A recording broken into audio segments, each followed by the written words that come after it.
Do you have mic?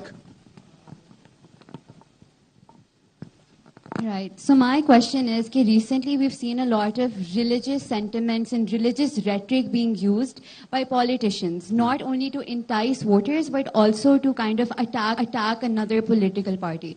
So considering we already have a considerable amount of restrictions on the kind of discourse that we can engage in, should this not also be a restricted part of discourse, considering that, yes, we are an Islamic nation, but there are a lot of other religions in the country, and also religion is considered to be a very sensitive topic. It should not be weaponized and politicized as it is now.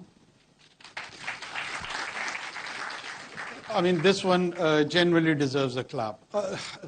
Look, religious, as I was initially referring to my point about the identity. Part of our identity crisis is that we think that we have monopolized the question of identity and it has to take inspiration from the faith of Islam.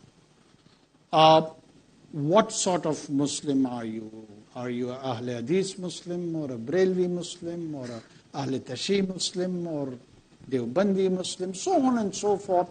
All these sub-identities of those sub-sectors of identity creates further confusion. So what is the position of Hindus among us, or Christians among us, or Ahmadis among us, which we, by law, have divorced them from the main faith?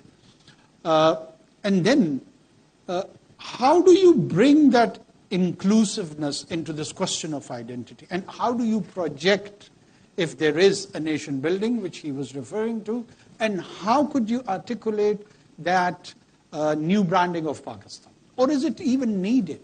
Is it even required?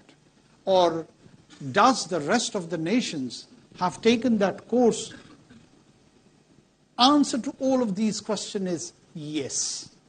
We need to do that. How do we do it? I think so we have to do it in a very wise manner. I am a follower and a fan of Iqbal.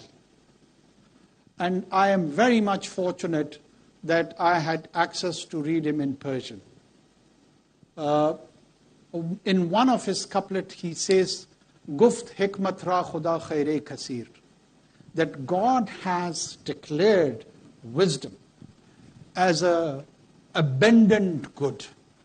If he gives wisdom to someone, he has bestowed him with abundance good. So whatever we do, we need to do it wisely. When I say we need to do it wisely, I mean the most sacrosanct thing in any society is social order. Look at the early 13 years of the Prophet. He faced all kind of persecutions, but he did not challenge the social order. I mean, he was excluded from the society. He was physically attacked. He was challenged on the ideas which he believed were truthful. And the people who were representing, according to him, the falsehood ideas were more dominant. They were part of the group of the oppressors, tyranny. But he did not challenge the social order. So there is a sanctity and sacrosanct status of social order. Whenever you want to transform such thing, you keep that at the back of your mind, that while keeping this social order, how do you transform those values, those systems, in a way, in a manner where the peaceful coexistence is morphed in a way that the jolts are unfelt. The jolts are not there where the disintegration or the chance of the disintegration is there. Who would lead such a journey? You, him, he, me, all of us.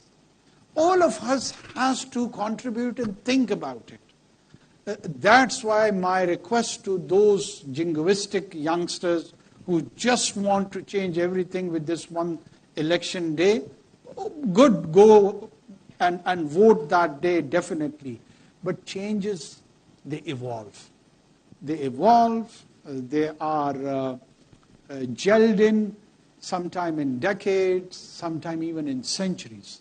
So we have to be profound, we have to be deep, and we have to represent the true soul of ours, whatever it is. So let's explore first ourselves in honesty, and then reflect ourselves what we believe in. Thank you. Ji Chanda. Assalamu alaikum, Honorable Prime Minister.